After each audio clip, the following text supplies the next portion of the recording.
Hi, I'm Joseph. My dad is the mayor of Rosemont, and my grandpa was our founding mayor. You're probably wondering why we have an animatronic figure of our founding mayor here in our museum. Well, I'm here to show you why.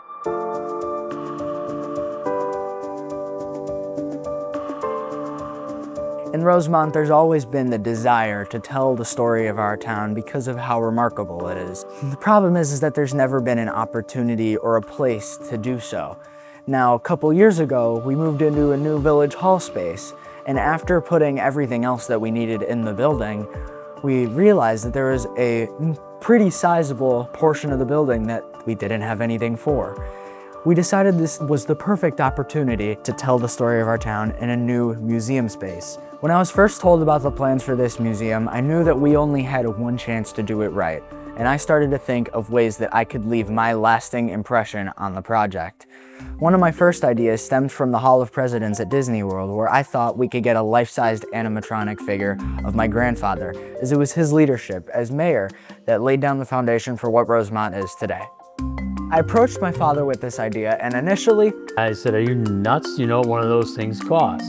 we both thought it was unrealistic. But after doing some research, we found Sally Dark Rides, a Florida-based company that has created theme park attractions all across the world. One of the things that's interesting about museum projects compared to TV commercials and corporate stuff that I used to do 20 years ago is that the timelines are much longer. And the reason that the timelines are much longer is because there's an extended design phase in which all sorts of ideas are kind of thrown at the wall and you see what actually works out.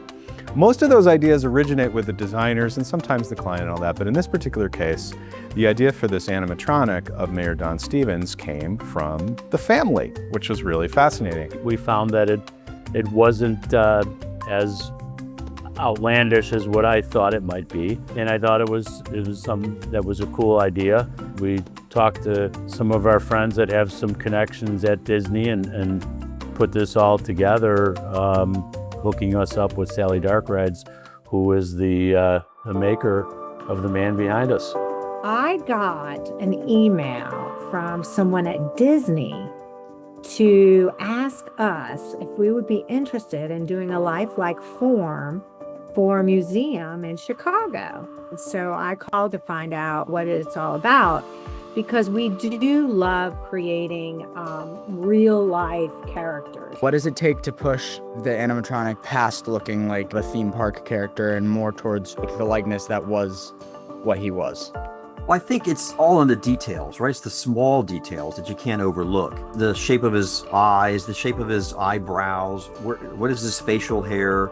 When we're talking about the mayor here, it's difficult. I've never met him. None of us have met him. When I come in and see just photographs of him, the more the merrier, obviously. 3/4 turn, side views, front views, all that information is very helpful for us to learn who he is. The most challenging is piecing all the pictures together. It's a very difficult process to do realistic sculpting, likeness sculpting, I should call it. That's the real challenge. And we were able to take those black and white and some color photos, try to create a digital sculpt, which is very similar to the one that's behind me over here. We stayed on this through the process, the different renditions that we were seeing electronically. And then I thought that it was important for Joe and I to go down to Jacksonville and see the mold and to see how this thing has all come together. You guys liked it, approved it, so that's the version that we actually went to mold with and made parts from. Also, listening to your dad talk about him, he was a larger than life person. He had a lot of energy and wit and humor, and those things came into play as we thought about his image and his head and how he should look. We talked about putting a little sparkle in his eye and little things like that as well. I think it kind of threw us all for a loop because none of us had ever done animatronics before. And so as the media producer, I'm not going to do the robotics programming, of course, but it was pretty clear to me just intuitively that the audio was going to be something that I was going to be responsible for trying to usher through into something that was usable. I ended up having to go through a whole process to get permission, and oftentimes there's permission from the organization and permissions from the family. Well, guess what? That all actually could come together in one signature from Mayor Brad Stevens. The folks here at the village started writing scripts based largely on actual comments that Mayor Don Stevens had made So then the question was, all right, well, what are we going to build the model of? And Don Stevens is everywhere in the media back then. We listened to some of the things where he was on WBBM doing interviews. We have a lot of TV interviews. None of those quite seemed right.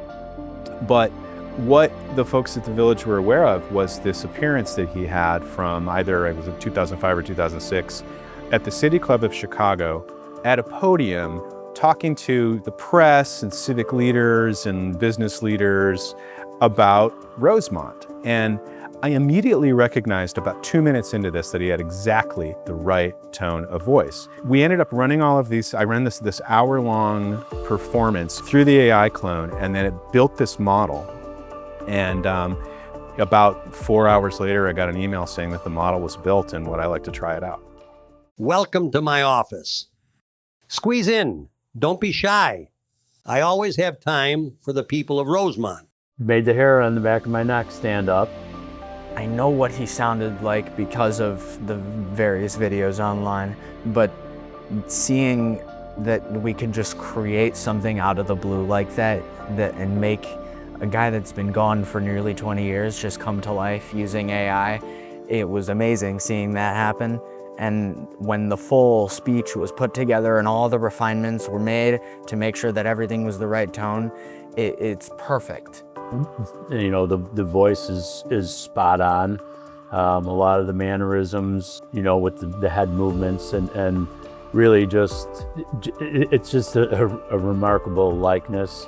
When people come in here, let's hope that they're not thinking they're gonna, you know, see Dad sitting in the chair, but it's real close. And I think they did a great job. You know, we've got to spend a little time. His former hairdresser is gonna come in and fix up the hair and really put a little bit more life to it. But I think that when people come in here, they're really going to be overwhelmed with the way that it looks and the way that it acts and speaks. Once that was locked in and both staff here and the mayor and his family, they were happy with it, we went ahead and then released that to Sally Darkrides, and they then used that as the basis of all of the timing for all of the robotics that are based on that. We understood the importance of it and the amount of emotion that went into this decision. And thank you, Joseph, because it was, you know, fundamentally your thought and idea. And so we talked about that. Todd and I talked about it. We talked about it with the team. You know, we become emotionally connected to the project as well. And I think when it was done, we were very proud to represent your grandfather through an animatronic. And we hope that when he was in his natural setting, his office that they built for him, that everyone would see, yeah, that's him. To see it come out of the crate and to be placed here and what it looks like right now is just absolutely phenomenal. And again, the credit goes to the kid, because I don't think I would have thought anything about this without him bringing it up. If I've learned anything about working with Rosemont for 2 years now, it's that this village will try anything and try to do its best and keep making adjustments, and you know, we'll see where it all lands. In particular, one of the things that has been wonderful is seeing Joseph take such a hold of this. He's a smart kid and very observant and astute at kind of giving input without it being like overly obnoxious, which is really unusual in a kid that age. But it was really, really cool to have him a part of this, because I kind of feel like multiple generations all got their say, and well, here we are. Obviously, the short history, you know, 70 years to a guy like you or Joseph is a long time. But in 70 years, the growth that this community has taken, it's amazing. And none of this could happen without the vision and the thought process that came from that guy sitting behind us. And it's really, it's one of a kind and remarkable. While it's good to be able to hear about the stories throughout the other exhibits in the museum, when you're able to hear it from the man himself at the end, it leaves more of a lasting impression, because he actually lived through these things and he's able to tell it to you face to face. And that kind of turns it into a more overarching experience that really leaves you with the hardships of the town in its early days through to its more successful times later on. I couldn't have said it better. Come back and visit anytime. I've always got time for the people.